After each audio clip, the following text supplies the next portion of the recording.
Counting ప్రారంభమైంది. అధికారికంగా చెప్పట్లేదు కానీ లోపల ఉన్నటువంటి ఏజెంట్స్ బయటకు వచ్చారు. బయటకు వచ్చి ఆ మీడియాతో షేర్ చేసుకునే ప్రయత్నం చేస్తున్నారు. షేక్పేట్లో ఈవీఎంలకు సంబంధించినటువంటి దాంట్లో అప్డేట్లో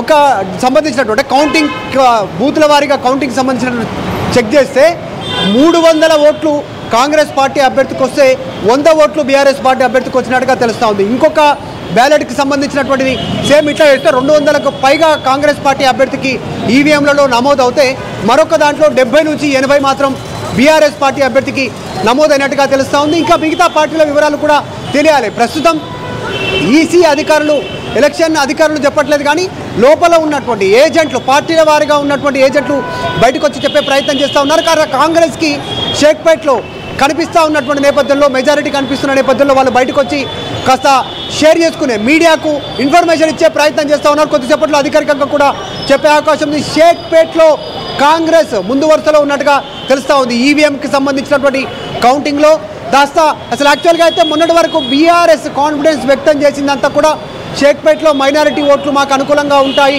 వన్ సైడ్ ఓట్లు పడతాయనేటువంటి ఒక అభిప్రాయాన్ని ఒక కాన్ఫిడెన్స్ని వ్యక్తం చేసింది. కానీ షేక్పేట్ లాంటి మైనారిటీలు పెద్ద సంఖ్యలో ఉండేటువంటి మెజారిటీగా ఉండేటువంటి షేక్పేట్ డివిజన్లోనే కాంగ్రెస్ పార్టీకి పెద్ద ఎత్తున సంబంధించినటువంటి ఎక్కువ ఎత్తున మెజారిటీ లభిస్తుండడంతో కాంగ్రెస్ పార్టీ శ్రేణుల్లో సంతోషం వ్యక్తం అవుతున్నట్టుగా తెలుస్తూ ఉంది. అందులో భాగంగానే బయటకు వచ్చి చెప్తా ఉన్నారు. ఒకవేళ షేక్పేట్లో ఇదే ట్రెండ్ కొనసాగితే నవీన్ యాదవ్ భారీ మెజారిటీతో గెలిచేటువంటి అవకాశం ఉందని కాంగ్రెస్ పార్టీ అయితే భావిస్తూ ఉందో అది ఆ ట్రెండ్ ఆ ఫలితాలు రిఫ్లెక్ట్ అయ్యేటువంటి సిచ్యువేషన్ కనిపిస్తూ ఉంది. అంటే ఎగ్జిట్ పోల్స్ నిజమయ్యే సిచ్యువేషన్ కనిపిస్తూ ఉంది కాంగ్రెస్కి అనుకూలంగా వచ్చినటువంటి ఎగ్జిట్ పోల్స్. సో మొత్తానికైతే షేక్పేట్లో కాంగ్రెస్ ముందు వరుసలో ఉన్నట్టుగా తెలుస్తూ ఉంది. మధు కరెంట్ మనం విజువల్లో చూస్తూ ఉన్నాం. నవీన్ యాదవ్ ఆ టేబుల్ దగ్గరికి వెళ్ళి పరిశీలిస్తున్నారు.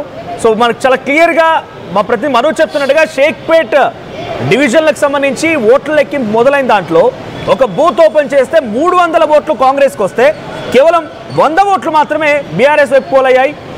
సో ఆ సిచ్యువేషన్ కొనసాగుతోంది. ఇంకో డివిజన్ దగ్గర ఇటువంటి సినారియోనే. సో మైనార్టీ ఓట్లు వన్ సైడ్గా ఉంటాయని ఆశించినటువంటి వారికి అటువంటి ఫలితమే కనిపించడం లేదు. సో పోస్టల్ బ్యాలెట్కి సంబంధించి ఫైనల్ రిజల్ట్ మీకు ఆర్టీవీ స్క్రీన్పై చూపిస్తున్నాను. 42 Naveen Yadav Congress, BRS 39 Maganti Sunitha and BJP Lankala Deepak Reddy 11. ఇది ఫైనల్ పోస్టల్ బ్యాలెట్కి సంబంధించిన రిజల్ట్. 42 పోస్టల్ బ్యాలెట్లో కాంగ్రెసే ముందంజలో కొనసాగింది. కాంగ్రెస్ పార్టీ వైపే ఇక్కడ పోస్టల్ బ్యాలెట్లకు సంబంధించి ఓటర్లు కూడా పట్టం కట్టారు. 42, 39 అండ్ 11 ఇది ఫైనల్ రిజల్ట్. సో షేక్పేట్ డివిజన్కి సంబంధించి కూడా బ్యాలెట్లు ఓపెన్ చేసినప్పుడు అక్కడ కూడా మొదటి రౌండ్కి సంబంధించి పలు డివిజన్లు పలు పోలింగ్ స్టేషన్లకు సంబంధించి రిజల్ట్ చూస్తే చాలా ఉత్కంఠభరితమైన రిజల్ట్ బయటపడుతూ ఉన్నాయి. సో దాంట్లో అత్యధికంగా కాంగ్రెస్ పార్టీ వైపు మొగ్గు చూపినట్టుగా అర్థమవుతోంది. సో అనూప్ కూడా ఉన్నారు. అనూప్, ఇందాక మనం ఎక్స్పెక్ట్ చేసినట్టుగానే చాలా క్లియర్గా షేక్పేట్లో ఒక పోలింగ్ స్టేషన్ దగ్గర ఈవీఎం ఓపెన్ చేస్తే 300 కాంగ్రెస్ అండ్ 100 బీఆర్ఎస్. ఇది డిఫరెన్స్ అక్కడ షేక్పేట్లో. సో చాలా క్లియర్ ఒక్క స్టేషన్లోనే 200 మార్జిన్. సో సింగిల్ బూత్ మనం కన్సిడర్ చేయలేం. కాకపోతే షేక్పేట్ యాజ్ అ హోల్ కూడా మనం 54% మనం కాంగ్రెస్కి ఇచ్చాం, 44 టీఆర్ఎస్కి ఇచ్చాం మనం. ఓకే. సో ఆ 10% డిఫరెన్స్ ఏదైతే ఉందో అది ఇక్కడ కనిపిస్తుందని అనుకుంటున్నాను నేను.